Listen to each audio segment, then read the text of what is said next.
चंदापुर नाम के गांव में लोग होते हैं साधारण और दिन धूप से भरा होता है। गांव के स्कूल के बाहर एक छोटी सी चाय की दुकान होती है, जिसके पास नीरज, एक स्कूल का चौकीदार, अपने बैग को लेके खड़ा होता है। पर तभी सामने से मनोहर जा रहा होता है।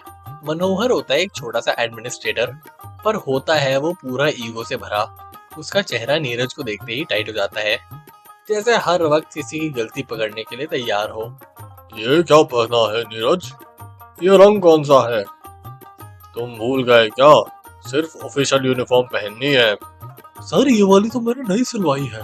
कपड़ा सस्ता पड़ रहा था, पर डिजाइन वही है। रंग थोड़ा हल्का है बस। डिजाइन वही है और लोगो कहाँ है? कॉलर पे वेंडर का टैग कहाँ है? ये लोकल सिलाई चलती नहीं यहाँ, समझे तुम? सर, कपड़ा मंदिर के पास से लिया है। घर में पैसे नहीं थे तो वेंडर से लेने के लिए हमारे पास पैसे नहीं थे। माँ की दवाइयाँ चल रही हैं, तो मेरे पास पैसे नहीं बन रहे थे। तुम्हारा घर का बजट यहाँ थोड़ी चलेगा। यहाँ सिर्फ रूल चलता है, रूल, समझे? जो बोला गया है वही किया करो। सर, मैंने तो ड्यूटी भी मिस नहीं की अभी। 5 साल से टाइम पे आया हूँ। सिर्फ इस शर्ट के रंग की वजह से आप मुझ पे चिल्ला रहे हो? शर्ट की रंग की वजह से नहीं, एक डिसिप्लिन होता है स्कूल में। यूनिफॉर्म शुरू से पहनी जाती है। और तुम ऐसे मूर्खों वाली बात कर रहे हो मेरे सामने। चलो घर जाओ, जब तक यूनिफॉर्म सही नहीं, ड्यूटी सही नहीं। पर सर, इस महीने की सैलरी तो नहीं कटेगी ना? सैलरी की बात है बाद में। तुम चुपचाप घर पे बैठो। स्कूल के गेट पे कोई लोकल कपड़े पहन के भला कैसे खड़ा हो सकता है? तुम ही बताओ, मूर्खों वाली बातें कर रहे हो। प्लीज सर, ऐसा मत करो। ये बोल के नीरज कुछ बोल नहीं पाता, बस अपनी आंखें छुपा के चुपचाप चला जाता है वहां से, अपना दर्द छुपाए हुए। शाम को नीरज अपने दोस्त भास्कर के घर जाता है। भास्कर उसका बचपन का दोस्त होता है, एक प्राइवेट फैक्ट्री में काम करता है। दोनों छत पे बैठ के आराम से बात कर रहे होते हैं। ले भाई, पहले ये ले। तेरा चेहरा पूरा झूला हुआ लग रहा है। अरे क्या बोलूं भाई, शर्ट का थोड़ा रंग गलत हो गया, इसलिए मुझे घर भेज दिया। अरे यार, ये भी कोई भला बात हुई? शर्ट थोड़ी काम करती है, आदमी काम करता है। भले ही शर्ट का रंग काला, पीला, नीला कुछ भी हो, उससे क्या फर्क पड़ता है? अरे तू नहीं समझेगा यार, मनोहर जी बोल रहे थे सिर्फ वेंडर वाली शर्ट अलाउड है। ना कॉलर पे लोगो था, ना ही कोई टैग। मुझे लगा वहीं पे मुझे नौकरी से ना निकाल दें। अरे नहीं यार, ऐसे थोड़ी ना काम चलता है। नौकरी से कैसे निकाल देंगे? मेरा भतीजा जो उनके नीचे काम करता है, उसको बोला था 200 रुपए के सॉक्स पहनने के लिए, और ऊपर से नए सॉक्स खरीदने के लिए। अब भला इतने महंगे मोजे कोई क्यों खरीदेगा? और ऊपर से ये भी बोला कि किस वेंडर से खरीदना है। इतना पैसा सिर्फ सॉक्स में? हमारे यहाँ तो एक हफ्ते का राशन आता है 200 रुपए में। इन लोगों के लिए गरीबी बस एक नंबर है, डिस्क्वालीफाई करने के लिए, किसी को नौकरी से निकालने के लिए। समझ रहे हो? तुम जैसे लोगों को नीचा दिखाकर उनका काम बनता है, और हम बस ये चुपचाप बर्दाश्त करते रहे। अरे नहीं नहीं, ये तो गलत बात है, पर इसके खिलाफ बोलेगा कौन? बोलेगा तो उनकी नौकरी खतरे में पड़ जाएगी, और अपनी भला गर्दन कौन डालना चाहेगा सूली पर? ये तो बात सही है, पर दूसरों को भी तो इस बात से बुरा लगता है। उसका क्या? अरे उसके बारे में कोई नहीं सोचता। अब भला कौन बने बलि का बकरा? इससे अच्छा चुपचाप हाँ में हाँ मिलाते जाओ, और जो बोला है वही करते जाओ। कुछ तो करना पड़ेगा, आवाज किसी को तो उठानी ही पड़ेगी। मैं तो यही बोलूंगा कि आवाज उठाने के पहले 2 बार सोचना, क्योंकि इन लोगों के पास पैसा बहुत होता है और ये कुछ गलत कदम भी उठा सकते हैं। पर सिर्फ एक आवाज से क्या बात बदलेगी? अरे आवाज से कुछ बात बदले ना बदले, खामोशी से तो ये बेटर ही है ना, कि कुछ बात बन रही है।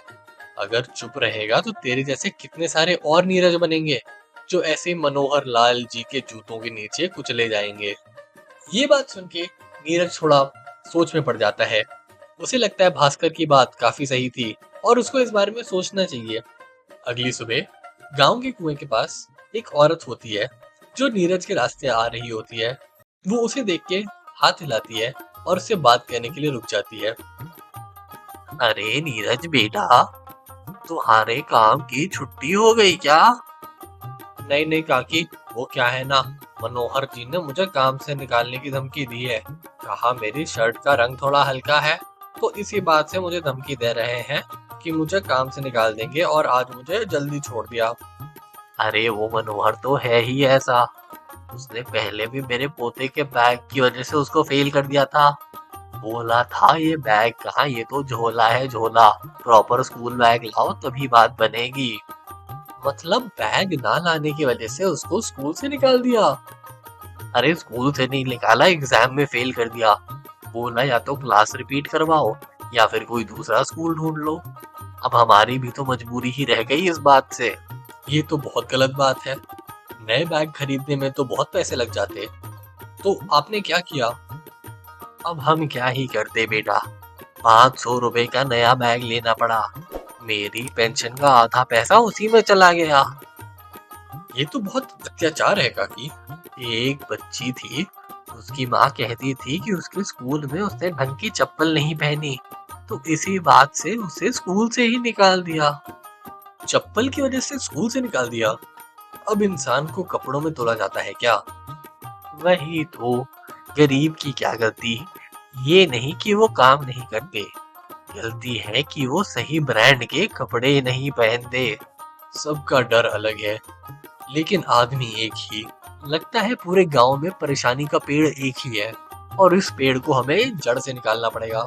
तू सिर्फ अपने लिए नहीं उस पेड़ को निकालेगा बेटा, तू पूरे गांव के लिए उस पेड़ को निकालेगा।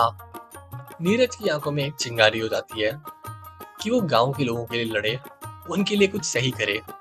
पर यही देखने वाली बात होती है कि क्या मनोहर जी मानेंगे ऐसे काम को ठीक करना। 2 दिन बाद स्कूल के गेट के पास सब तैयारी में लगे होते हैं, बच्चे स्कूल आ रहे होते हैं और पूरा गांव चल रहा होता है। तभी नीरज पहुंचता है मनोहर जी के पास अपनी वही पुरानी यूनिफॉर्म और पुराने कपड़ों में, देखने के लिए कि आज मनोहर जी क्या बोलेंगे। अबे तू फिर आ गया ऐसे पुराने कपड़े पहन के? तुझे एक बार में बात समझ नहीं आई थी क्या? मनोहर जी एक बात पूछनी थी। बता क्या बात पूछनी है बेवकूफ बालक। मुझे ये पूछना था सर कि ये कपड़ा है, कपड़ा तो सिर्फ धागा और रंग और सिलाई होता है, और उसके लिए एक पूरी जिंदगी तबाह करना, क्या ये सही बात है? कपड़ा इम्पोर्टेंट है नीरज, ये हमारे स्कूल को आइडेंटिटी देता है। पर अगर आइडेंटिटी सिर्फ कॉलर और टैग से है, तो इंसान की क्या जरूरत? जो काम होता है वो आखिरकार इंसान ही तो करता है। सिस्टम है ये, तू बदल नहीं सकता। मैं नहीं बदलना चाहता, पर मैं चुप भी नहीं रहने वाला। काकी का पोता, भास्कर का भतीजा, वो छोटी बच्ची, सब तुम्हारा एक सिग्नेचर है जो तुमसे परेशान हो चुके हैं, और इसके खिलाफ मैं खड़ा होना चाहता हूँ। तो तू क्या करेगा? याद रखियो, अगर तूने अपना मुंह खोला तो तुझे गाड़ी से कुचल दूंगा। नहीं नहीं, मैं तो भला क्या ही कर पाऊंगा, पर मैं इन सब की आवाज बन के एक सही आवाज बनना चाहता हूँ, जो पूरे गांव को सही रास्ता दिखाए। अबे अगर तू ज्यादा बोलेगा तो तुझे गाड़ी से कुचल दूंगा और तेरी लाश को पानी में फेंक दूंगा, समझा? तेरी जगह मैं एक नया गार्ड ले रहा हूँ जो स्कूल के कपड़े पहने, और ताकि उसे पता रहे जो करना है वही करे, तेरे जैसे ज्यादा बड़बड़ ना करे। ये बोल के बेचारी नीरज को काम से निकाल दिया जाता है। नीरज के दिन खराब होते हैं और 3 दिन बाद उसकी मृत्यु हो जाती है। मनोहर लाल जी जैसे थे वैसे ही रहते हैं, और उनके दिन बेहतर होते जाते हैं, और स्कूल में हर कोई वही यूनिफॉर्म पहनता है जो मनोहर जी बोलते हैं।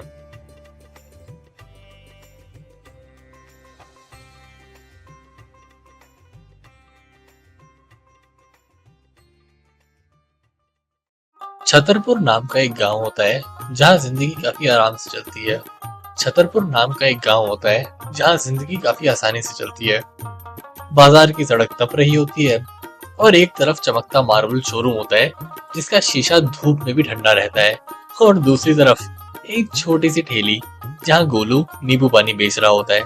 वो अपने नींबू पानी को लेके पहुंच जाता है, पर सामने रहते हैं श्यामलाल, जो उसकी खटिया खड़ी करने में 2 बार भी नहीं सोचते।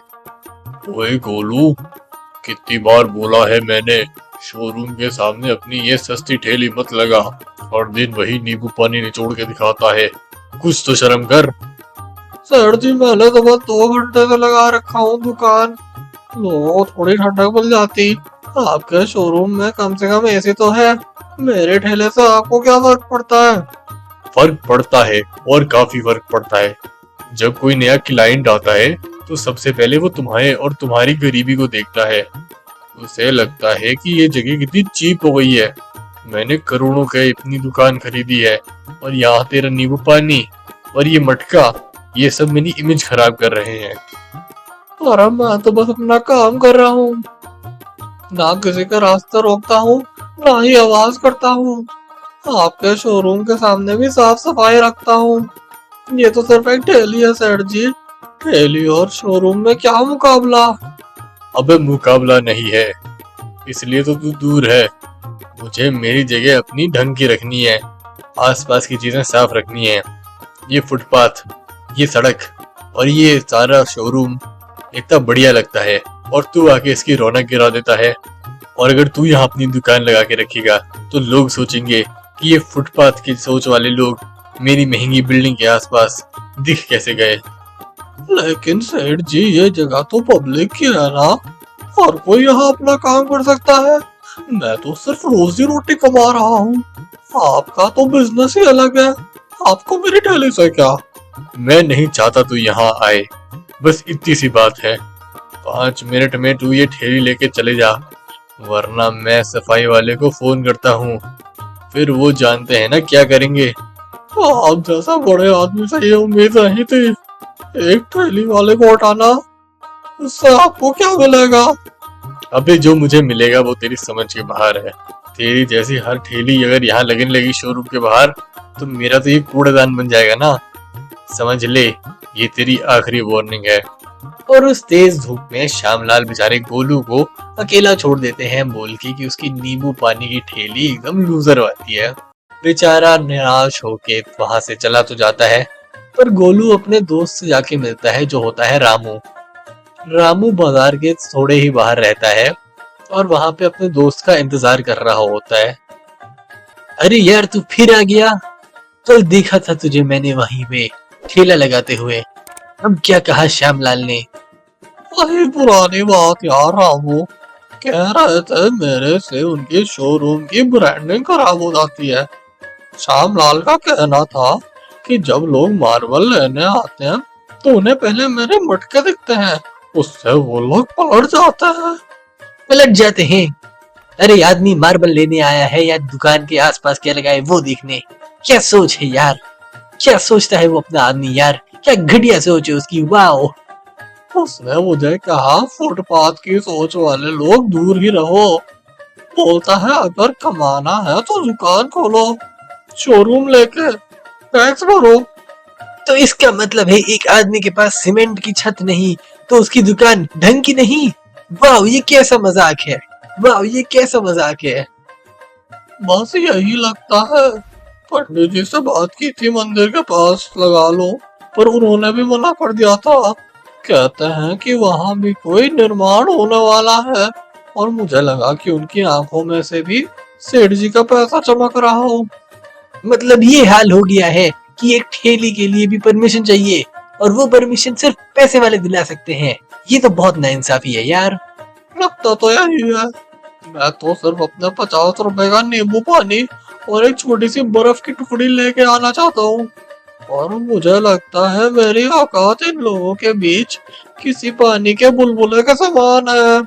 गोलू औकात पैसों से नहीं होती, वो तो इंसान की मेहनत से होती है। वाओ, तू ठेला लगा, तू ठेला लगाता है और लोग वहां से नींबू पानी पीते हैं। इस गर्मी में वो तुझे ठंडी ठंडी दुआएं देते हैं। सेठ के शोरूम में जो आता है वो तो पैसा ऑलरेडी के साथ आता है, पर तेरे पास सिर्फ गरीबी लोग आते हैं जो दुआ देते हैं।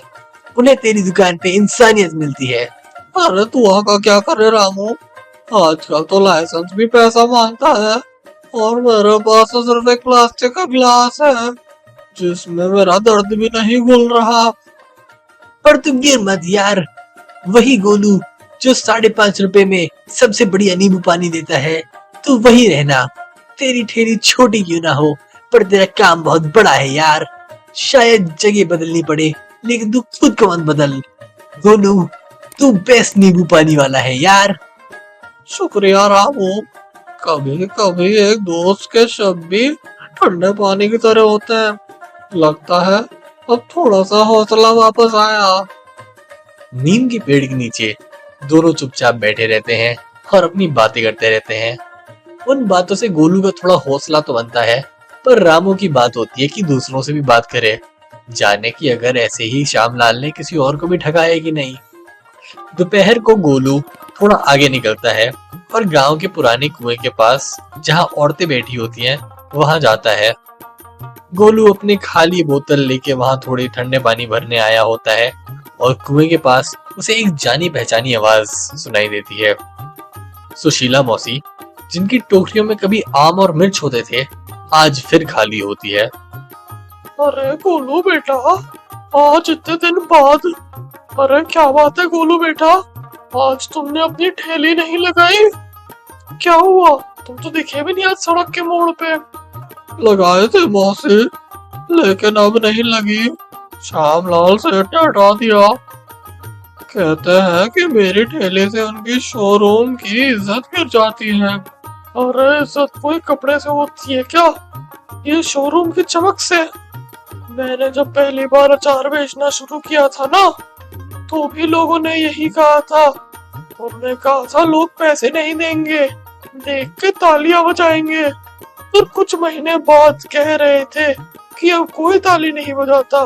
बोलते थे कि मेरे अचार में सफाई नहीं होती, अचार वाली टोकरियां सड़क पे अच्छी नहीं लगती। मुझे याद है मौसी, आपका खट्टा मिर्च का अचार गांव में बहुत मशहूर था। हर दूसरी औरत पूछती थी सुशीला मौसी का अचार मिला क्या। आजकल खाने में वो स्वाद ही नहीं। स्वाद नहीं मिलता क्योंकि याद नहीं रखते लोग। जो बेचता है उसे नहीं, जो चमकाता है उसे पूजा की जाती है। पहले मैं दुकान लगाती थी चौराहे पे, एक दिन सारा सामान उठा के सड़क पे फेंक दिया। कहा कि नए प्लान के तहत सबको सड़क पे आना पड़ेगा। प्लान तो बनते बिगड़ते रहते हैं, उसमें हमारी क्या गलती होती है। ऐसा लगता है कि हम कोई छोटी सी घास हो जो नई सफाई में उखाड़ दी जाती हो और फेंक दी जाती हो। गेहूं रख लिया जाता है और हमें निकाल कर फेंक दिया जाता है। तूने सही कहा बेटा, हम लोग सिर्फ उसके लिए एक डब्बा है, एक रुकावट। ना हमारी कहानी, ना हमारी मेहनत किसी को दिखती है। बस चमक चाहिए लोगों को, बिना ये सोचे कि उस चमक के पीछे का अंधेरा कितना गहरा है। मुझे लगता था कि मैं अकेला हूँ, लगता था कि बस मेरी ठेली से लोगों को प्रॉब्लम है। पर आपके कहने से मैं समझ गया कि ये कोई एक सिलसिला है ही। एक एक करके सब लोगों को हटाया जा रहा है, जैसे किसी पुरानी डायरी के पन्ने जिसे नई किताब के लिए फाड़ दिया गया हो। तेरे जैसे कई हैं गोलू इस गांव में। हर एक ने कुछ ना कुछ खोया है और खो खो के ही सीखा है, लेकिन हर किसी ने खुद को संभाला भी है। तू भी संभालेगा, बस याद रखना तेरा दर्द अकेला नहीं है। ये बोल के सुशीला मौसी वहां से निकल तो जाती है, पर गोलू के मन में एक ख्याल जरूर पैदा हो जाता है कि वो अब आखिर श्यामलाल को पकड़े और उससे पूछे कि आखिर क्यों करता है वो बेचारे लोगों के साथ ऐसे। पहले बेचारे रामू के साथ और अब सुशीला मौसी के साथ, और बेचारे गोलू पे तो बीत ही रही होती है। अगले दिन सुबह वो जाता है और बीच चौक में जाके श्यामलाल से पूछता है कि आखिर वो ऐसा करता ही क्यों है। आज ही आज बात सामने आ जाए और एक बार में ये पता चल जाए कि श्यामलाल का इससे आखिर मतलब क्या है। सेठ जी, आपसे कुछ कहना था। इस बार ठेले की बात नहीं करनी, इस बार मेरी, आपकी और हम जैसे लोगों की बात है। अबे तू फिर आ गया, तुझे समझ नहीं आता क्या? मैंने पहले ही बोला था शोरूम के आसपास ये ठेली वाला सीन दिखना नहीं चाहिए मुझे। आपने तो बहुत कुछ बोला था सेठ जी, और सुनने वाला कभी मिला ही नहीं।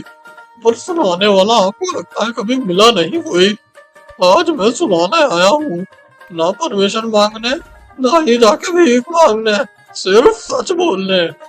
तो बोल, लेकिन याद रख, बोलने से कुछ बदलेगा नहीं। दुनिया पैसे की सुनती है, दुनिया लाइसेंस का सुनती है। ठेली वाले का दर्द नहीं। हो सकता है वो मेरा दर्द ना समझे, पर कुछ तो होगा सेठ जी। आपके शोरूम की चमक के नीचे वो लोग छुप जाते हैं जो धूप में मिलते हैं। आपने मुझे हटा दिया क्योंकि आपको लगा कि मैं आपकी इमेज बिगाड़ रहा हूँ, और आप जैसे लोगों की वजह से एक एक करके आप हम सबको नहीं हटा सकते। मौसी का अचार, शंभू का जूते का स्टॉल, रेखा की राखी की टोकरी, सब गायब हो गए।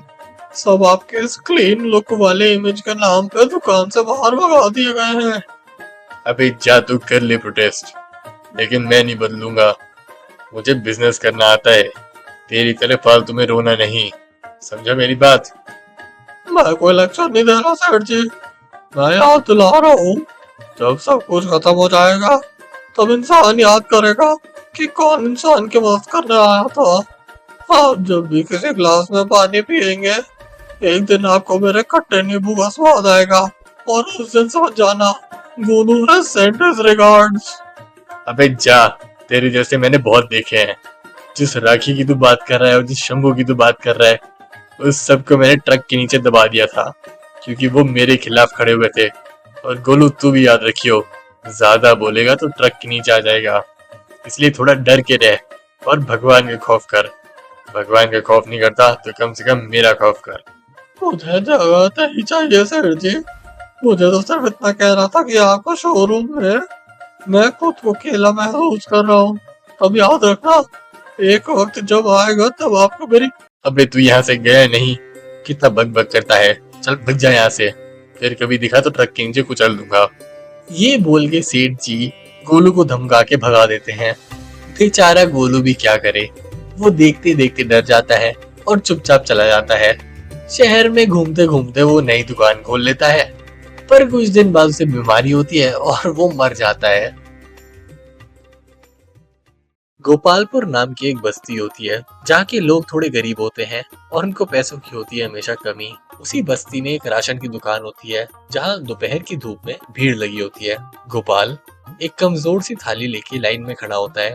मुंशी हरिराम गांव का राशन डिस्ट्रीब्यूटर हमेशा की तरह अमीर लोगों को भर के बोरा दे रहा होता है और गरीब लोगों को आधा आधा। नमस्ते मुंशी जी, अम्मा की तबीयत ठीक नहीं चल रही है, 2 दिन से बिस्तर पर पड़ी हुई है। कुछ भी नहीं बना घर में। जरा आज पूरा राशन मिल जाता तो बहुत अच्छा होता। अब भला अम्मा की बीमारी भी राशन की दुकान की जिम्मेदारी है क्या? तू पहले भी आया था ना, अब फिर सेम कहानी। लोगों का टाइम बर्बाद मत कर, चल निकल यहाँ से।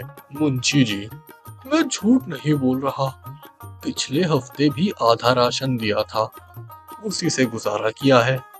अब और संभालना मुश्किल है। आपने तो सेठ जी को 2 बोरी दी है, उनके घर में तो सिर्फ 3 लोग हैं। सेठ जी टैक्स भरते हैं, गांव की उन्नति में योगदान करते हैं। तू क्या करता है? दिन भर इधर उधर घूमता रहता है बिना काम के। मैं काम ढूंढ रहा हूँ, पर आपका तो फर्ज है कि आप सबको बराबर राशन दें। गरीबों के साथ ऐसा भेदभाव क्यों? तू मुझे फर्ज सिखाएगा? ये राशन मेरी जिम्मेदारी है और मैं जानता हूँ किसको कितना देना है। अब ज्यादा बकवास मत कर। मुंशी जी, हम भी तो इंसान ही हैं। पेट तो सबका होता है, भूख सबको लगती है, अमीर हो या गरीब। चल लाइन से हट, तेरे जैसे रोज आते हैं, कल कोई नई कहानी लेके आ जाएगा। अच्छा नाटक करता है तू। ये बोल के मुंशी हरिराम गोपाल को वहां से भगा देता है। बेचारा गोपाल फिर से आधा राशन लेके घर वापस जाता है। घर जाते जाते एक छोटी सी छतरी के नीचे गोपाल और उसका दोस्त राजू बैठकर बातें कर रहे होते हैं। राजू के पिताजी, जो कभी हरिराम के साथ काम करते थे, अब बीमार हैं और उस बेचारे को भी आधा राशन मिलता है। भाई, आज फिर मुंशी जी ने सिर्फ आधा राशन दिया। अम्मी रोटी के बिना ही सो गई कल, पास में कुछ भी नहीं बचा। मेरा भी हाल अलग रही। पिताजी की तबीयत खराब है, डॉक्टर ने कहा है कुछ दिन प्रोटीन वाली चीजें खिलाओ। मैं राशन लेने गया तो मुंशी जी ने मुझे भी कहा, तू कुछ ज्यादा ही बोलता है, आधे चावल देके बोलता है यही मिलेगा सबको। पर तुम्हारे पिताजी तो हरिराम के पास काम करते थे, उन्होंने तो हमेशा समर्थन किया है उनका।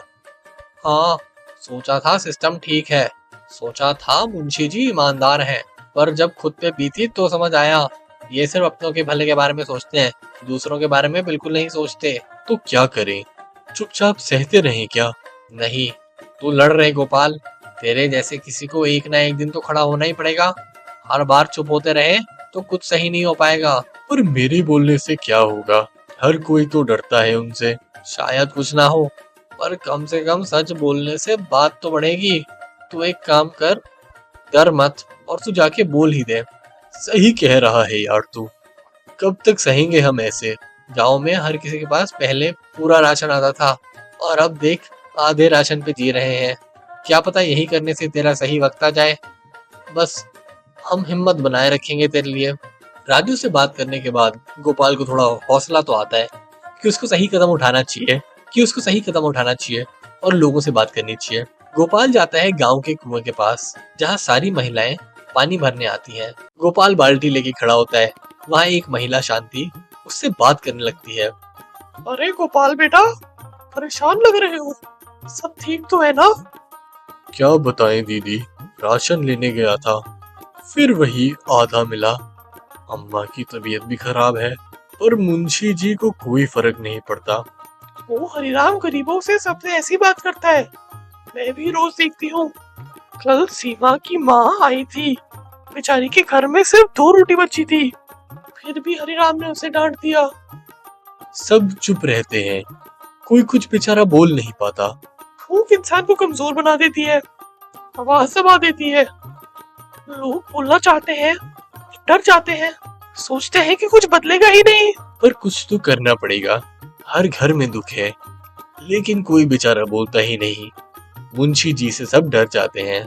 तुमने बोलना शुरू किया है ना, ये भी कुछ कम नहीं। कभी कभी एक आवाज पूरे गांव की आवाज बदल देती है। क्या आपको लगता है कोई मेरी बात सुनेगा? शायद या शायद नहीं, पर अगर लोग कुछ बोलेंगे नहीं तो हरिराम मुंशी जी जैसे लोग हमेशा ही चलते रहेंगे। तुम्हारे जैसे लोग ही कहानी बदल सकते हैं। मैं कोशिश करता हूँ दीदी, आपका आशीर्वाद बना रहे। ये बोल के गोपाल वहां से निकल जाता है। अगले दिन मंदिर के सामने शाम के वक्त गोपाल मुंशी हरिराम से फिर से मिलता है एक बार। आज उसके चेहरे पे डर नहीं, बस थोड़ी थकान होती है। मुंशी जी, एक बात करनी थी, इस बार चुप नहीं रहूंगा। अरे भाई, अब क्या हो गया? अम्मा अभी भी बीमार है क्या? आप सबको आधा राशन देते हो, गरीबों के साथ भेदभाव करते हो, सेठ जी को बोरी भर के देते हो और हमारे लिए सिर्फ आधी मुट्ठी भी नहीं। ये कौन सा इंसाफ है? अबे तू मुझे सिखाएगा इंसाफ? मुझे पता है किसकी जरूरत कितनी है और क्या है। तू बेकार में हंगामा मत कर, वरना तुझे भी ठिकाने लगाना पड़ेगा। हंगामा नहीं मुंशी जी, सच कह रहा हूँ। आपके कारण गांव के बच्चे भूखे सो रहे हैं। लोग चुप हैं, इसका ये मतलब नहीं कि वो समझते नहीं क्या चल रहा है। तो जा फाइल कर दी कंप्लेंट, देखते हैं क्या होता है। सिस्टम भी मुझे जानता है, तेरे जैसे 1000 आए और गए। शायद सिस्टम नहीं सुधरेगा, शायद कुछ नहीं होगा, पर कम से कम मैं खुद से झूठ तो नहीं बोल रहा। तू बेकार आदमी है, तुझ में दम होता तो तू कुछ बन जाता। ये ड्रामा बंद कर और चल जा यहाँ से। एक दिन सब बोलेंगे मुंशी जी, तब आप जैसे लोग चुप हो जाएंगे। तब की तब देख लेंगे, अभी निकल यहाँ से। मैं तो बोलूंगा और देखना, एक दिन पूरा गांव भी बोलेगा। ये बोल के गोपाल वहां से चला तो जाता है, पर सिस्टम पूरा मुंशी जी के साथ ही होता है। ना गांव में कुछ बदलता है और ना ही गरीबों को राशन मिलता है ढंग से। बेचारे ढंग से खाना भी नहीं खा पाते और मुंशी जी हाथों हाथ पैसे कमाता रहता है।